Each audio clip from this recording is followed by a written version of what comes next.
ബാലരാമപുരത്ത് 2 വയസ്സുകാരിയെ കിണറ്റിലെറിഞ്ഞു കൊന്ന കേസിൽ അമ്മാവൻ ഹരികുമാറിനെ ഇന്ന് കോടതിയിൽ ഹാജരാക്കും. ഇയാളെ കസ്റ്റഡിയിൽ വാങ്ങി കൂടുതൽ വിശദമായി ചോദ്യം ചെയ്യാൻ പോലീസ് ആലോചിക്കുന്നുണ്ട്. കുഞ്ഞിന്റെ മാതാപിതാക്കളായ ശ്രീതുവിനെയും ശ്രീജിത്തിനെയും പോലീസ് ഇന്ന് വീണ്ടും ചോദ്യം ചെയ്യും. കുഞ്ഞിന്റെ അമ്മ ശ്രീതുവുമായി ഹരികുമാറിനുണ്ടായ പ്രശ്നത്തെ തുടർന്നുണ്ടായ വൈരാഗ്യമാണ് കൊലപാതകത്തിലേക്ക് നയിച്ചതെന്നാണ് പോലീസിന്റെ പ്രാഥമിക കണ്ടെത്തൽ.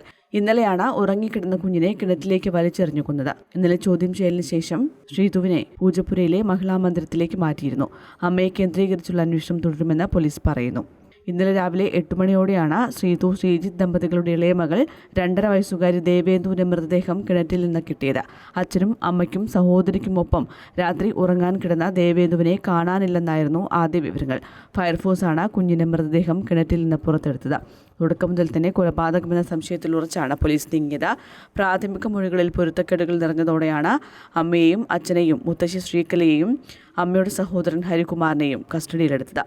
കുട്ടിയെ കൊലപ്പെടുത്തിയതാണെന്ന് വ്യക്തമായതോടെ ഹരികുമാറിന്റെ അറസ്റ്റ് രേഖപ്പെടുത്തുകയായിരുന്നു. ഹരികുമാറിനെ ഇന്ന് കോടതിയിൽ ഹാജരാക്കും.